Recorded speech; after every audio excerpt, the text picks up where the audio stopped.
welcome back to our latest episode of Healthspan Horizons. I am your host, Melissa, here with the CEO, Jasmine, as usual. And today we have a very special guest. I'm thrilled to learn more and talk about, get to know all the behind the scenes details with Clarice.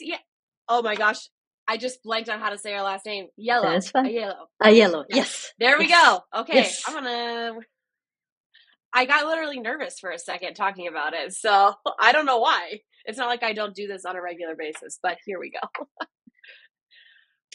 All right. Anyways, Clarice, thank you so much for joining us today. We are really, really excited to hear everything that you do with your life. So I would love if you could kind of give our audience just like a brief intro of who you are, and then we'll get back into your company like after that. So awesome.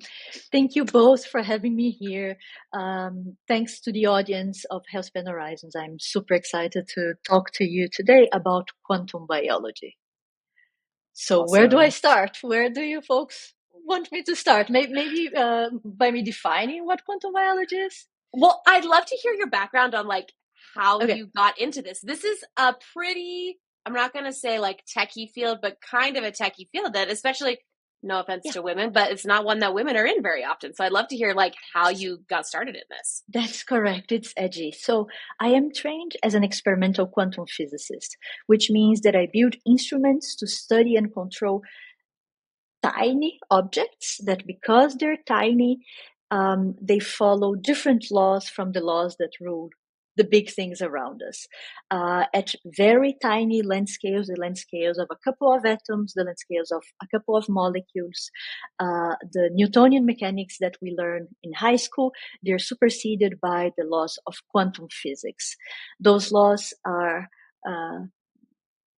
go usually counter our intuition, but it's a fact of life that they exist, and that tiny things such as electrons, they are ruled by them. Okay, and in my past, I've worked in a field known as quantum sensing. You can actually mathematically prove that if you use a quantum object like an electron as a sensor, your measurement is improved. In other words, the sensor quantumness enhances the measurement. So after I finished, and in particular, during my PhD, for example, I worked in a sensor in a solid state material, in the material diamond, that was like, it was basically an electron in diamond that was a very good sensor, a quantum sensor of magnetic fields. Okay. So after I finished my PhD, I really didn't know what to do. I spent 1 year teaching, and then I started sending CVs out for postdoc positions when you work with a professor as a researcher, in a researcher capability. And by chance, I ended up in a chemistry department. And also by chance, I realized that for decades, chemists had been dealing with a phenomena that a physicist would call quantum sensing, happening within electrons, within certain proteins, that made those electrons true quantum sensors, except that physicists don't usually talk to chemists, and I think that my aha moment was to make the connection that actually those phenomena were related. For example, there are certain electrons inside certain proteins that are also very good sensors of magnetic field. Okay, and there's no doubt that this is what happens at like for biochemicals inside test tubes, except that there is a lot of correlative evidence that the same type of phenomena might be mediating how biology interacts with magnetic fields. You might have heard that, for example, birds or butterflies, when they migrate, they do so following the magnetic field of the Earth, which is orders of magnitude weaker than the magnetic field produced by your cell phone. And the most plausible explanation on how they do so is by using these quantum sensors inside proteins. This is counterintuitive because physicists are usually used to thinking about quantum phenomena as phenomena only happening under very controlled environments, under very cold conditions, because everything that starts quantum dies classical. So the more chaos, the more interactions you have in your material, the faster things die down to their quantum state. So for a long time, physicists have neglected the possibility that things might, inside biology, might be surviving as quantum things for long enough for it to make a difference. However, there's a lot of correlative evidence, and right now I am set to either prove or refute what we're calling the quantum biology hypothesis, which is the profound statement that nature might be using quantum physics to work and to work optimally. And it's not a basic science curiosity, because if we prove that, for example, this is just one flavor of quantum biology, but if we prove that this type of quantum sensing-like behavior is behind how biology interacts with magnetic fields, you might have found a new way on how to actuate in biology. This is not only for birds to migrate. There's a lot of biological phenomena, from how fast cells divide to how much DNA gets repaired, to how much oxidative stress is produced, to how much energy is produced in your cell. All of those things have been shown to be tweakable both up and down by tiny magnetic fields, again, on the order of those produced by your cell phone. So if we just learned how to rationally use this knob in biology, we might find a new way to actuate in biology that is not chemical, that is electromagnetic, and that is at the reach of anyone with a cell phone, also with tons of implications, from longevity to even global health, right, to space exploration. Because, for example, if we want to occupy Mars, the magnetic field of Mars is very different from the magnetic field of the Earth. So we need to understand how things in Mars respond to that magnetic field, for which things didn't evolve to be optimally for. Wow, so a lot of information packed in there. Thanks for sharing your background and giving us a little bit of the insight into the quantum physics and also the biology side. This is as maybe a lot of our Rejuve community may know, an interest point of mine, and an area that we're actually kind of branching into as an organization as well. Specifically on the quantum biology side, because there's kind of two sides, right? There's the quantum computers, which is kind of the popular thing that a lot of people are interested in. And then there's the actual quantum mechanical side. And you were talking more about that, about how these effects that, you may not need to chill things down to super cold temperatures and be in some really controlled, weird environment like outer space for these things to happen is what you mean, right? Like this could be happening in our own bodies. Temperatures. Right. Or like so quantum computers. So I think there are two facets for that, and let's make the distinction. There's a lot that quantum can do for biology. We can use, for example, not now. Now we're still starting, but we could, in principle, use quantum computers to help with drug discovery and so forth. That I would call quantum for biology. Quantum biology, on the other hand, is more quantum in biology. Is how nature might be harnessing those laws to function. And again, humankind got to quantum mechanics 200 years after the Industrial Revolution. It would be naive not to think that nature is not the primary quantum engineer, right? It has had gazillions of years to explore all possibilities, and I don't think it's crazy to consider that it might have explored and found out quantum ways to do things that improve, for example, as I mentioned before, in the case of quantum sensing, the sensitivity improves how nature does things. And importantly, too, Jasmine, the cool thing is that those quantum degrees of freedom in biology, they're native in the sense that you don't need to do genetic engineering to tap on them. You just need to rationally understand them to get a grab on the knob, on how to tweak the knob for function. I feel like, not that I feel like the outsider of this group, but I have not known anything about quantum. As I was mentioning previous to this, my experience with quantum is from Ant-Man, where they shrink and travel through multiple universes. So that's the only thing that I've known about it. So I feel like this is a really good like jumping off point for those of us who might not have any idea. Like this feels like some far-fetched thing, basically. So, but what you're saying is it's really not. So what do you do at QuantumBio now? Like, I know you kind of like dabbled in like, hey, well, this is what we're talking about and what we're doing, but like, what does your company do? Is that something that everybody's working on, or do you guys have a bunch of different research that you're doing, or? Yes, so we created, my co-founders and I, what we're calling the quantum biology ecosystem. And what we want is to actually create the quantum biology industry by design. The quantum biology ecosystem has two entities, and soon it's going to have a third. The first is an institute called the Quantum Biology Institute at quantumbiology.org that does the foundational research underpinning the field and communicates this research in a completely open science manner.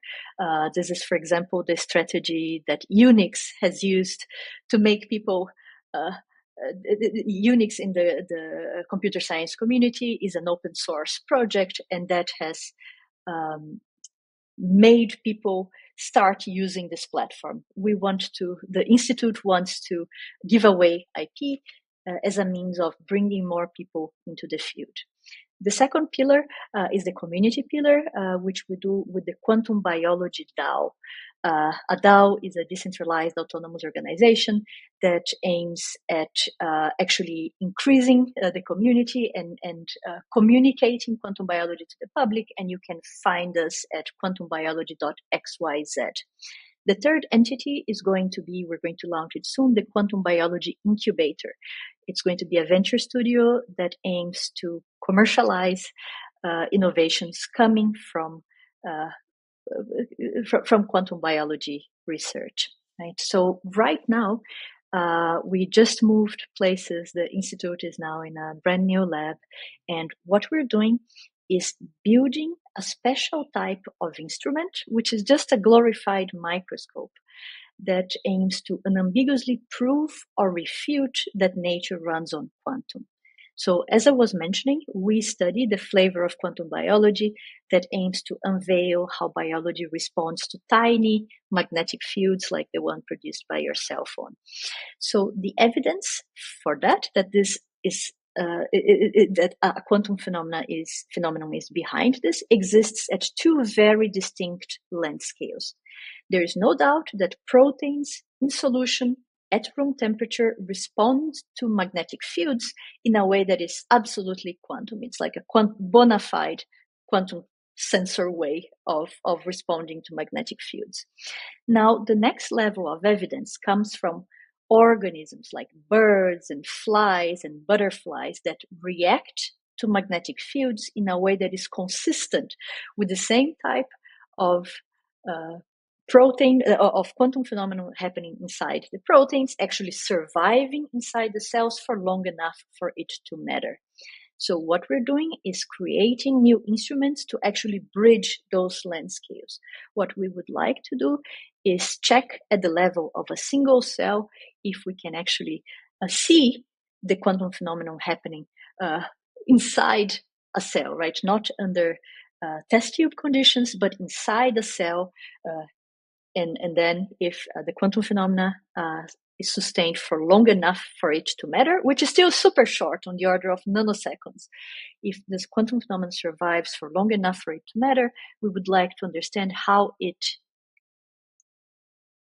influences downstream macroscopic phenomena. So another thing about quantum biology is that we believe there is a scale shift happening, whereby tiny things happening very, very fast end up having macroscopic consequences at much longer time scales. Right? So this is what we want to unambiguously prove or refute with the instruments that we're building, which are just like glorified microscopes with a quantum flavor to them. Yeah, so again, we got on to several different subjects, like you said, your kind of three-pronged approach. And you mentioned a DAO, which is kind of, I think that's most familiar to a lot of our viewers and listeners, because we're in crypto as well. And there's a lot of interesting projects now with, biotech initiatives being funded by cryptocurrencies, which is awesome. And, so how does your DAO kind of synergize with that? Is that part of it to actually fund quantum biology projects? And is there anything yet in aging and longevity? So first of all, our DAO in mid-December just completed the largest DeSci funding ever. We raised $6.9 million. So we're super happy with that. And thank you. And one of the things that we want to do, of course, is to fund more QuantumBio research. Now, you ask, what's the overlap between QuantumBio and longevity? Again, I think those two things overlap a lot, in that a lot of those magnetic knobs that we can tweak with weak magnetic fields are of super relevance to longevity, right? From how fast cells multiply to what's the oxidative stress that you can that you produce, right? How much DNA gets repaired. So ion channel functioning can also be regulated up and down with weak magnetic fields. So we see quantum biology as, again, a radically new knob to actuate on a myriad of fields. And I think that longevity will be, in the near term, something that will benefit. And again, this is different from everything else out there. It's a completely new approach that has remained understudied, right, overlooked, and we want to correct for that. I love it. Jasmine's over here being like, "Oh my gosh, I love it." I can like. We should work together. Yes, 100%. That's what, I'm Definitely. sure that's what she's thinking right now as we're like chatting about that. She's like, "Let me figure out how we can." The wheels are turning. I love it. So I wanted to, since we talked a little bit about aging, longevity.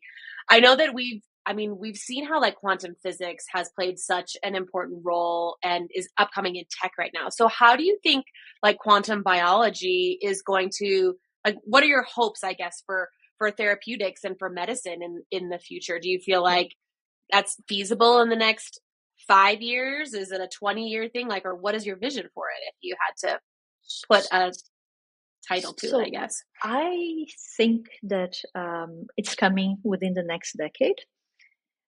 If we prove that, for example, that magnetic fields are sensed via this quantum phenomenon.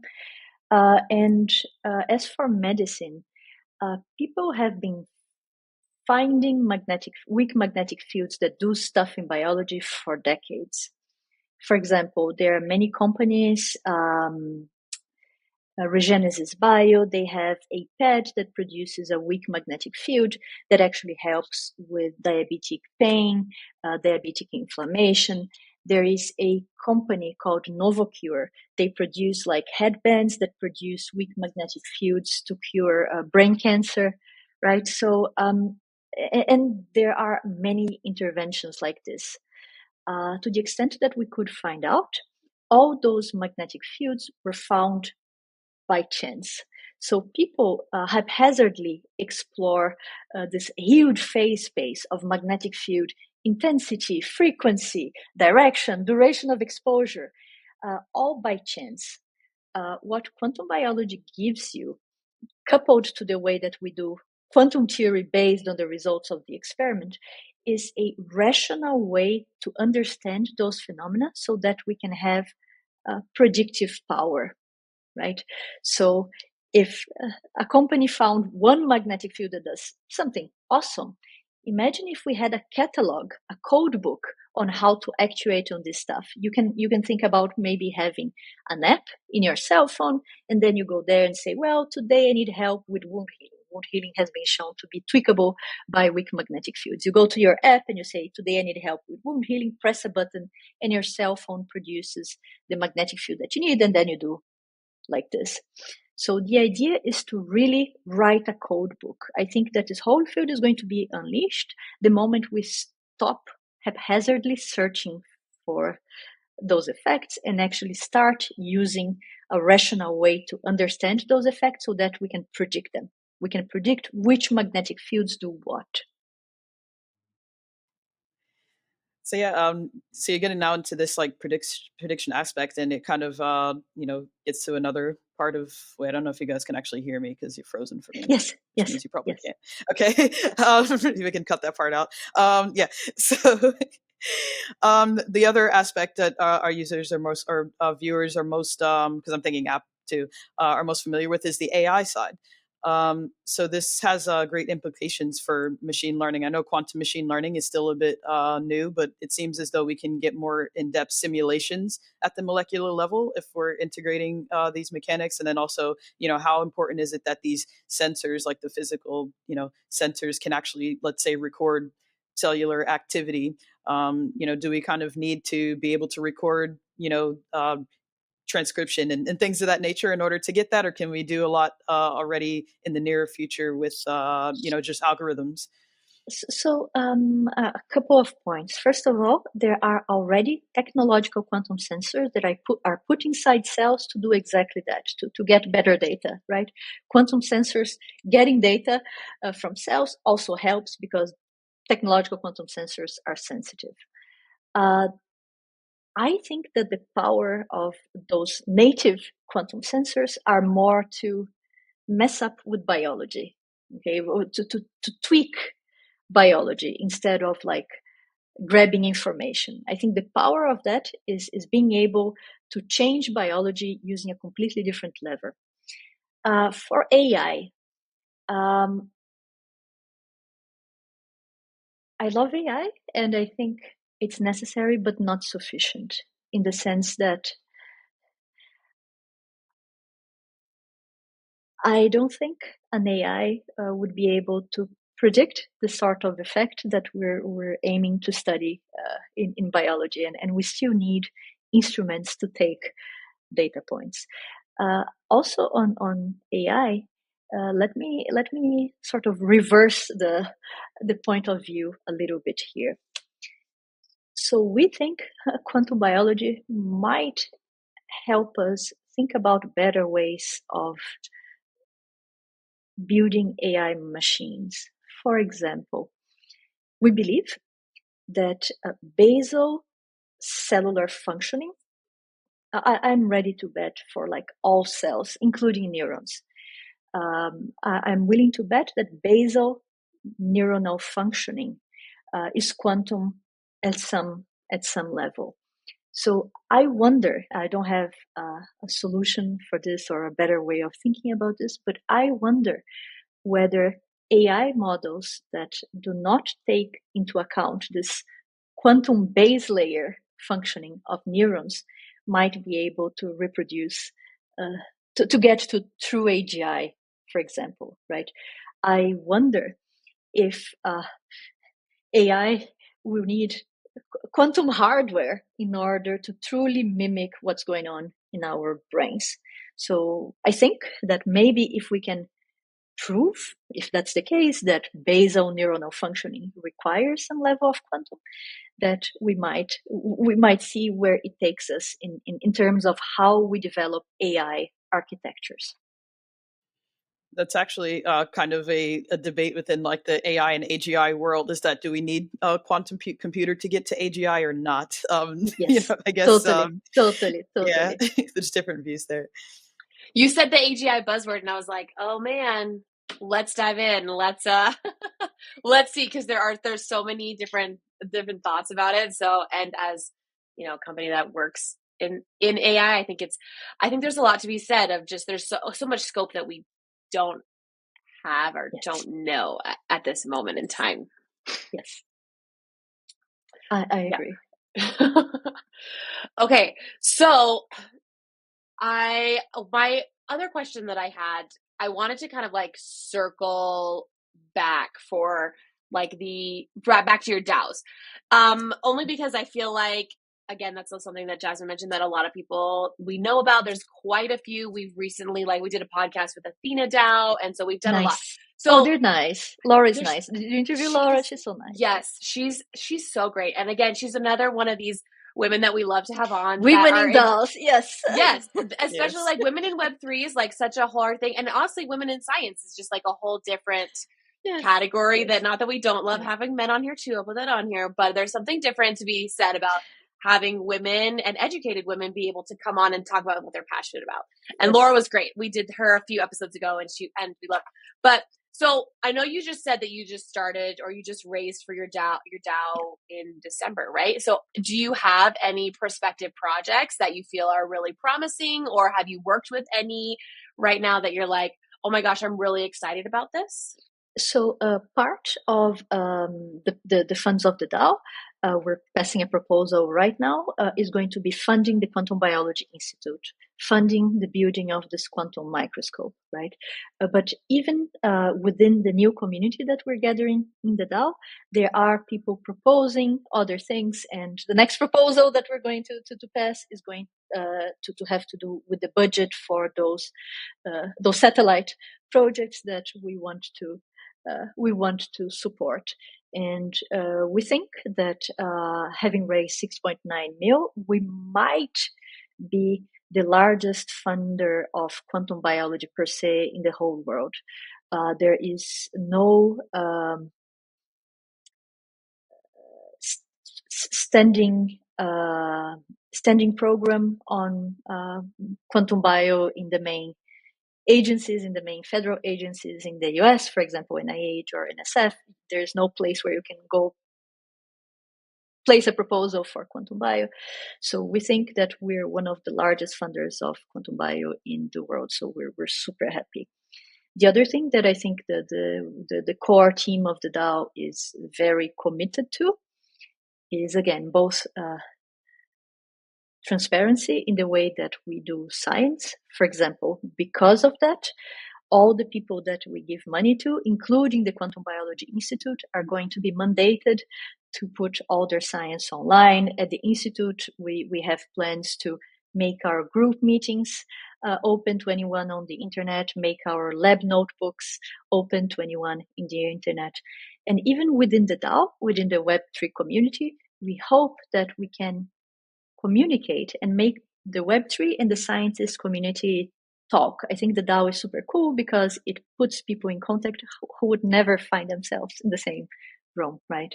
And we're starting some initiatives with the DAO that I hope will be super cool to make this strong. For example, we're starting a book club on QuantumBio, and there are tons of things happening. If someone is curious, our Discord is at quantumbiology.community, and there's tons of things happening there. And I would love for more people to be involved in many different capacities, from communications to Web3 to science. Yeah, I mean, I think the DeSci, decentralized science movement, gained a lot of momentum recently, and I'm sure that that's only going to continue to grow as we, kind of make this more transparent and accountable. And it kind of touches across, the need for there to be this, cross interdisciplinary communication in order to really bring these to light. Is that one of the main strategies, or do you have like kind of an area that's specifically dedicated toward having all of these different professionals from different scientists and disciplines come together? So there are different things, right? So in the Discord, we have different working groups, right? The scientists flock to the science working group. Then there's the operations working group where the Web3 community flock. And then there is like the media group. There's that. And then there are other initiatives. For example, since the pandemic, I've been organizing weekly quantum biology seminars that are completely online, again, open to everyone. And they're called Big Quantum Bio meetings. Again, if you're interested, they happen on Thursdays, 7 a.m. Pacific every week. They have been happening for almost 5 years now. And the cool thing is that we cross-post in the DAO, and we're starting to see like crypto people that are super active on Discord on the crypto side. They're starting to pop up in our technical seminars on quantum biology. So this is super rewarding. I think there is room to grow. And I think that we're providing different engagement opportunities for the people in the Discord, for the people who follow the DAO, from book clubs to those weekly QuantumBio technical seminars. I feel like there's this, not that it's a trend, but there's been a big shift into DeSci right now, mainly because so many people have, especially scientists in particular, have been seeing this like broken system right now where you can raise and you can have so much money for funding research and it doesn't go to where it needs to be allocated to, or it's simply not enough, or there's no way to hold people accountable. So I'm curious how you guys decided to form a DAO, or how you got into the Web3 aspect of it, since that was not entirely your background. Like, how'd you jump into that? So we decided to create this ecosystem. I used to be an academic. I was a professor for almost 4 years. And I have tons of horror stories, right? So if it takes 2 weeks for the university to order a $13 cable from Amazon, I cannot build the multi-million instruments that I need to build without being a waste of time and money and of salary, right? I've had to give back money to a government agency because the university didn't give me the place to put an instrument. There was a pharma company that wanted to invest 2.6 mil against a little bit of the IP of whatever would come out of this of the project, and the transfer office crashed the deal. So at some point I was like, there might be a better way of doing this. So my co-founders and we decided that we should try something else. And again, we decided to create this 3-tier structure that we hope will provide us with a more optimized way to do science, a way where we can share our findings with the world without the fear of being scooped, because in academia, if you're scooped, it's bad for you because then you're not the first to publish. So there were so many things that we were unhappy with, so much bureaucracy, so much secrecy, right? So we wanted to go away from that model. So we're trying something else, and this is just starting. Let's see how it goes. That's awesome that that those issues kind of motivated you and drove you toward actually trying something different. I mean, as mentioned earlier, the crypto does seem to be a really strong synergy with not only longevity but just all future facing technologies. Like futurists are getting into this, so it's great. And it's also like so first of all, and I think it's a learning experience on the two sides. So on our side, it took us a while to realize that crypto was 24/7, right? So after our raise, we didn't post in Discord for a week because it was Christmas and stuff, and people were like, "Oh, Rug, yeah, where are you?" And stuff. So it took us a while to realize that those were not the things that we needed to be communicating constantly, and we're learning. And we hope that the crypto community also learns what it takes to do research, right? That the time scales are slightly different, right? We're not going to have results every 2 weeks that you can put nicely in a roadmap. Things take time. We're willing to share our progress, but progress does not happen overnight, right? And I think that, so we have our QBio, which is our governance token. And it's taking us a little bit of explaining to tell people that our token is a governance token, right?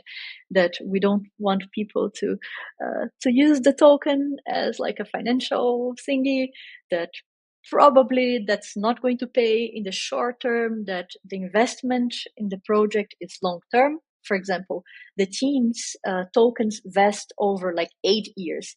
We're here for the long term, right?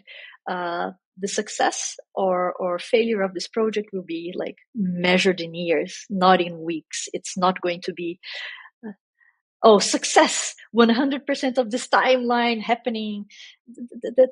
That's different, right? That's different. I have so many thoughts on Go this. for it. As the marketing person, first of all, I can tell you it takes one time or your first time of like getting into crypto to realize that Telegram and Discord and X are a completely different breed than anything that you've ever experienced. The community learning that. It is wild. The crypto community, and like you said, expects things immediately. And I was not prepared for that coming from into the crypto space several years ago. I was like, oh my gosh. And I agree, especially with this DeSci overlap, like, and coming into this now, is that we also have the struggle of making people realize that like research, AI creation, quantum research, like all this stuff does not take 2 weeks. It's not something that you can just like put on a roadmap and say, oh yeah, this is going to be done, because the science and the technical side behind the scenes that people don't understand takes so much more time than we think it does too. And that has been not a challenge, but kind of a challenge, I think, across the board of all DeSci communities, is like people are expecting miracles because they want this token to price to increase. They just want to make some money. They want to do all this stuff. When in reality, it's like you're combining two very different things. You're combining the research and the science, and then you're combining the crypto that really don't ever intersect. And now we're trying to like bridge this gap. And it's a learning curve for everyone. For everyone. For everyone involved. And again, it's also our job to communicate that. As I mentioned, we're going to make our group meetings available to people. We don't want to hide anything. And again, we are interested in this moving fast. But again, we're just human. Those things take time. Quantum instruments in particular take 2 to 3 years to start taking data. And the same is going to be for our microscopes. And this is a limitation, because those machines, they're sort of assembled Lego-wise, right? So there's nothing you can do. It's different from buying an instrument and using this instrument. We need to build those things. So there is some downtime before we can take a data point. We want to show people that that's how it is, that we're doing our best within the expected timescales. We want to keep on communicating that. And again, it's a two-way, in the same way that we learned that we needed to move faster with our media department in Discord, in Twitter. We hope to show people how this particular branch of science works.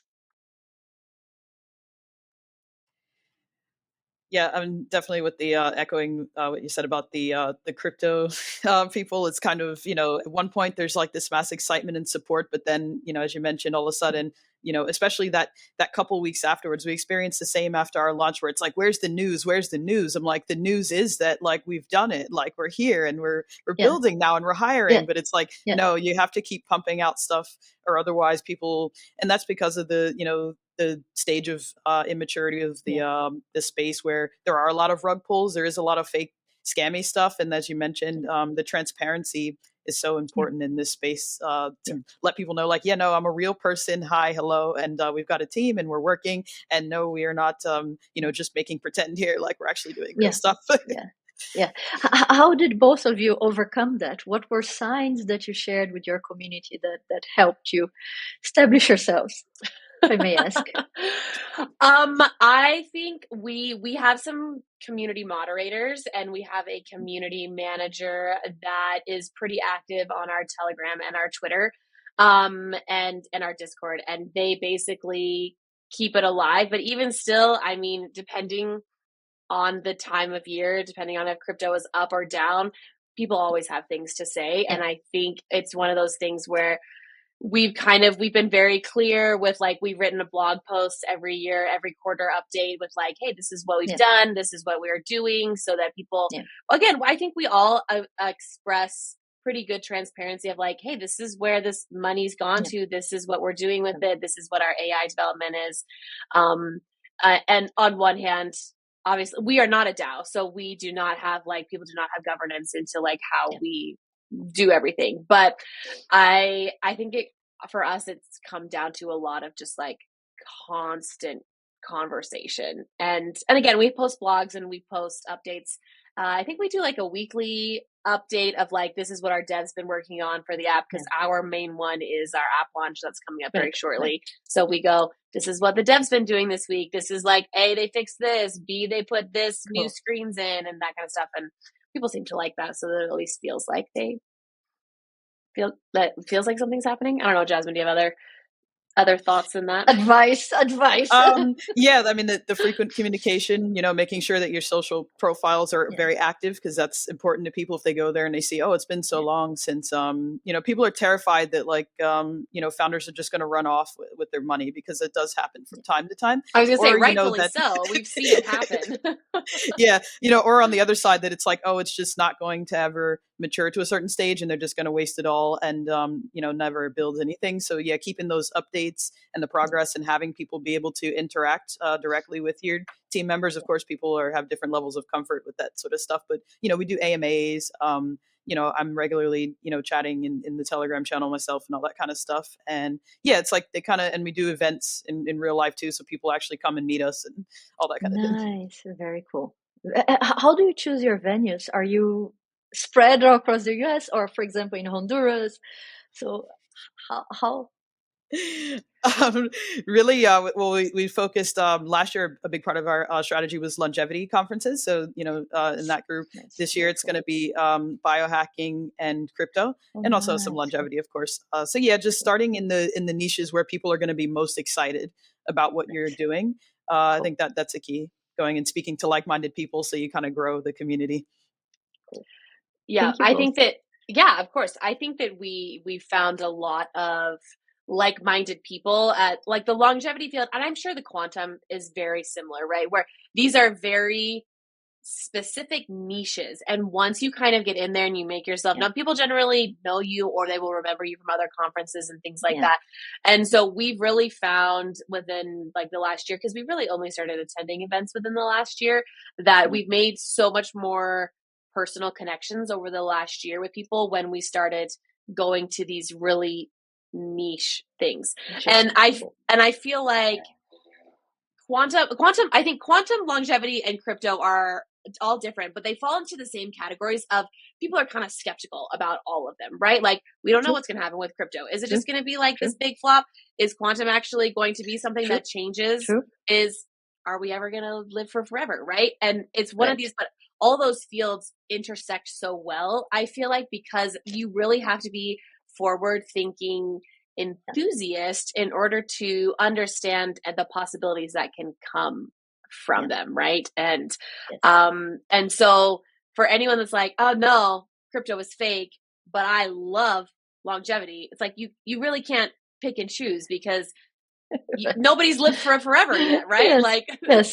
So we don't actually know what's going to happen with it, but the goal is to like have enough people that feel so passionately about all of those things that they can learn in a variety of different fields. So very cool. Fingers crossed, at least.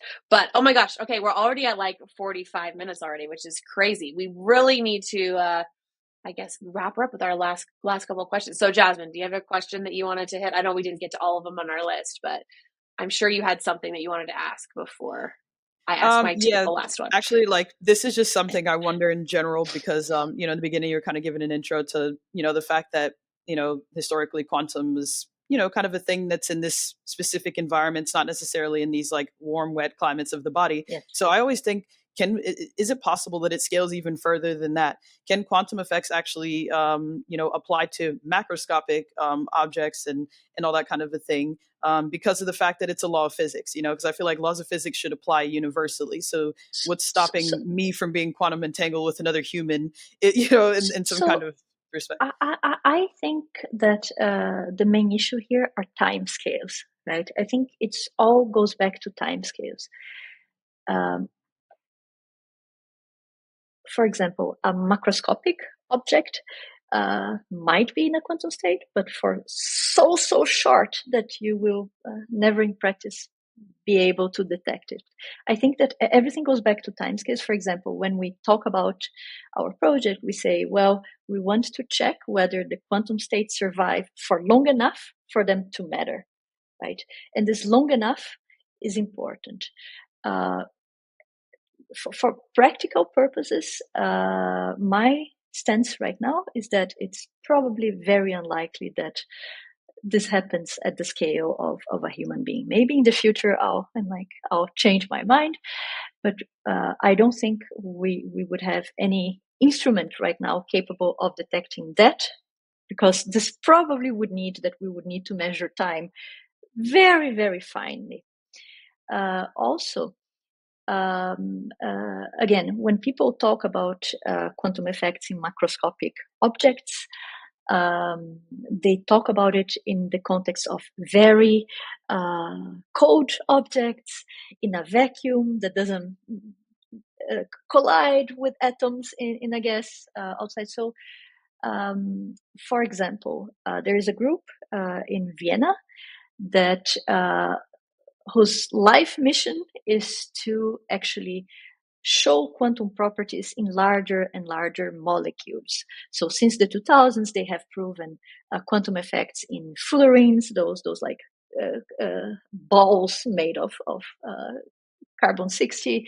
I think their most recent result from a couple of years ago, they showed quantum effects in like a protein or like in a biomolecule composed of like 15 peptides. But again, this is all at low temperatures and they're very controlled conditions. So my stance is that for the things that we want to prove or refute, we don't even care if like macroscopic superpositions are possible. We are interested in this scale shift effect, whereby tiny things happening very fast can actually macroscopic influence how a cell does stuff. Thanks so much for humoring that question and giving a rationale. Awesome. She wrote that down on the questions, and I was like, I don't know what this means, so I'm just gonna like let you take it. So, so I love it. Okay, I'll wrap up with an easier question than that, which we ask everybody, whether they're in the longevity field or not. But basically, how do you see your own longevity and health in the future? So some people answer this and they say, if we can defeat aging, I want to live for forever. I want my brain implanted in a robot. Like, I want to be that deep into it. Some people are on the opposite end of the spectrum where they just say, no, I really just like to increase my health span. I want to feel like I'm 30 when I'm 70. Like, so where do you fall in the scale of health and wellness, aging, longevity for your own personal self? Yes. So I fall on the side of, I just want to extend my health span. Because I think that growing old might make life more enticing, right? And in the sense that you might be more acutely aware of the good moments and of trying to make the most of this one precious life, right? So, but yes, I don't know if that's related or not, and I also have a very holistic approach to longevity. I enjoy things from several traditions. For example, I do meditation. I I exercise when I can. I do not take 100 pills a day. I'm not sure that is for me, right? I don't think I want to live forever. I want to live for as long as I can in a healthy way. And I think that adds spice to life. I'll be honest with you. I think that almost every single woman that we've had on here has said the same thing. And I don't know if it's a gender thing. Isn't it interesting? Cool. I mean, Jasmine might be the exception. I feel like she falls a little bit more in the middle of that spectrum. Okay. But I would say that the majority of women are like, no, I just want to live healthy. And then the guys are like, yeah, put me in a robot. Let's go. So I don't know what that says, but I would agree with you. I mean, we have some friends that interview and do a lot of research with super centenarians, and they say basically the same thing, is that like they enjoy life and they spent most of their life not caring about, they don't take 100 pills a day. They drank wine, smoked a cigarette a day. Their social circle was one of the most key factors that kept them living for the extent of time that they do. So I think that that's my takeaway too, is that I would like to live longer with my family feeling better is my overall vibe. So you're not alone there. Cool. Anyways, Clarice, thank you so much for joining us today. It has been a pleasure. I appreciate you bringing your insight into a field that I knew nothing about prior to this. And I'm looking forward to hopefully chatting some more, and maybe we'll figure out some fun things that we can do together. I don't know. That'll be a conversation for Jasmine. We will. We should start scheming. Yes, Jasmine, Melissa, thank you so much for having me, for humoring me when I talk about quantum bio. And I hope this is just the beginning of a longer conversation. Yes, absolutely. Thanks so much.